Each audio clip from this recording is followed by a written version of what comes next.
Welcome back to the Cool Fear channel. I'm your host, Just the Bad Madrigal, aka the Buff Collector. The information on this channel is intended for adult collectors and not children.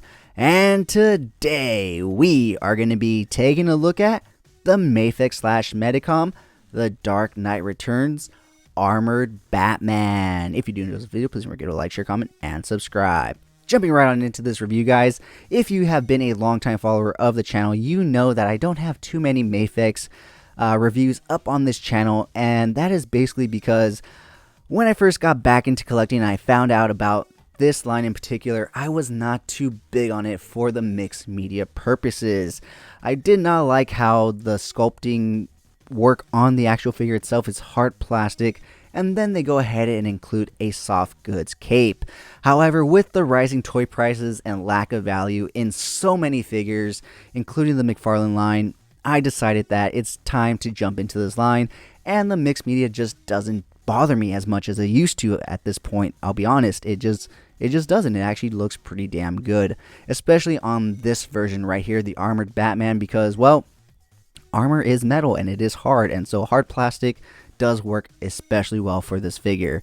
Now, this figure is not perfect. It does have its gripes, but we will get into those when we take a closer look at this guy. So with that being said, let's go ahead and take a look at all the great accessories that he does come with. He does come with two separate extra head sculpts. So he does have the grimacing face right there, as well as a more neutral head sculpt right here, as well as an unarmored, unhelmeted head sculpt right here. Now, if you didn't know, in The Dark Knight Returns, Bruce Wayne is an old man, so that's why he looks all old and stuff right here. Now, he does come with a great amount of hands. He does come with a pair of unique right hands right here, C-grip holding hand, as well as a kind of open flat stopping hand, which do come with some accessories. Now, normally we do look at the hands and then the accessories. However, these two hand options do connect with the accessories, so we're going to go ahead and take a look at them right now. Now, one thing I do want to point out is I absolutely love how Medicom slash Mafex includes this little stand for the hands, so that way you can hold them like this, and also so the peg holes don't kind of close up in package and they stay stretched out. So this hand right here is utilized for this effect right here, where he's kind of like stopping something right here. I believe it's like a rocket that's fired at him. Now this hand right here is utilized to hold this thing right here, which I don't really know what it is. I don't remember him ever utilizing this in the comic series, but yeah, they go ahead and include it. Now he is fighting Superman at the end with this armored suit, so I do think this should be maybe greens for green kryptonite smoke, but I could be wrong. But so that is all the extra accessories that he does come with that do go with those hands. He does come with a pair of trigger finger hands for some reason, because he does not come with his sonic gun. Come on, Warner Brothers and DC. I know it's a gun, but it's a sonic sound gun, and he should have came with it, but he doesn't. But he still does come with these, you know, trigger finger hands in case you want to 3D print it or buy a third-party market one on eBay or wherever you find your extra weapons. He does come with a pair of open relaxed hands right here.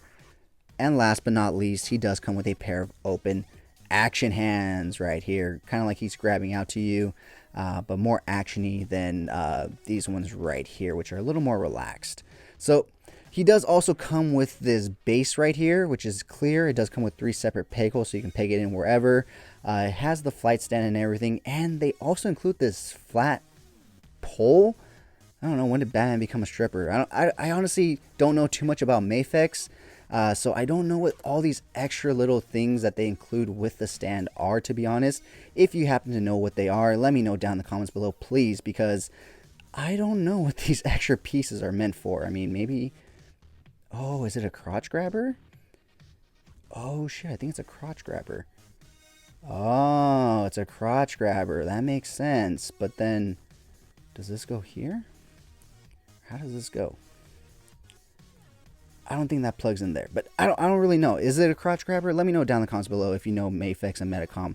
Is this a crotch grabber stand or not? But with that being said, guys, that pretty much wraps it up for all the stuff that this guy does come with. So why don't we go ahead and remove him from the rotating turntable, pull him forward so we can take a closer look at all the amazing sculpting detail in this guy. Alright guys, so here we have him up close to the camera so we can take a look at all the amazing great detailing in this guy. So like I said, Medicom slash Mafex does utilize a mixed media kind of thing for these figures, whereas the bodies themselves are a hard plastic, but the capes are a soft good. Now, like I said, that used to bug me, especially when it was supposed to be like a cloth suit and stuff, but with the armored version, it makes a lot of sense because armor is metal, metal's hard, plastic's hard, so it makes sense. And he does utilize a cape in this armored suit, so the soft goods also make sense. So pulling him even closer, let's go ahead and take a look at all the amazing great detailing in this guy. So this is a very, very comic accurate representation of this guy, more so even than the McFarlane Toys version. He has some great sculpting and detailing. Look at the little lines right there. That's really cool in my opinion. And the ridges and stuff in the suit is just really well done. Taking a look at the back of the cape, it is folded and has like these folds in them, which is really cool. Once again, he does have a wire in the cape running along either end. I really wish they would have included more wires throughout it. However, it's just on either end. Now, I do have a slight gripe with this cape, and that is that they didn't glue it down on the back of the neck. So as you move him around, it does tend to rise up like this.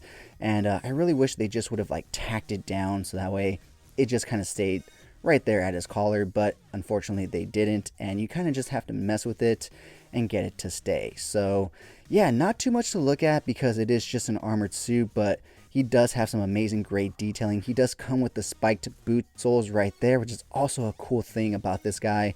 And so yeah, with that being said, why don't we go ahead and talk about this guy's articulation. He will look all the way to the right. He will look all the way to the left. He will look down that far despite it being, you know, all in the cased in armor. He can actually look down. He will look up that far. His arms will go out. Whoa. His arms will go out to just under a T-pose because of this shoulder pad right here, which is actually attached to the arm right here, and it does move ever so slightly so that way you can get some more movement out of it. He does have a butterfly joint in there if we can get the arm to stay. He does have a butterfly joint in there. Rotation at the bicep. Double hinge elbows. Unfortunately, they do get stuck right there because of the gauntlet and the bicep armor piece right there. Rotation at the wrist, hinging up and down, in and out, whichever way that ball peg is facing. Rotation at the mid-torso right there. Whoa, I guess no ab crunch down because then he just pops off the ball joint right there. So yeah, he basically just crunches down that far, crunches back that far. Taking a look at his leg articulations, he can actually do the splits pretty much in the armored suit, which is pretty incredible. So this version of Batman can definitely join the cheerleading squad. I think he has those drop down legs. So here, as you can see, they're dropped down. Here they're brought up. He will kick forward that far. He will kick back. Let's see, straight leg. He won't really kick back at all. It kind of just goes out to the side. He does come with double hinge knees, which only allow him to go back that far because it gets bulky right here and they runs into each other right there. Taking a look at his ankle articulation, they'll go down that far, up that far, ball rocker hinge, and of course, toe articulation, which is excessively tight. I can't even break it. So I'll go ahead and take a look at toe articulation on this one, but it's very slight. It's nothing too crazy. It's very slight. They shouldn't have even included it in my opinion. And honestly, the ankles are one of my sticking points as well because it just looks like a ball joint right there.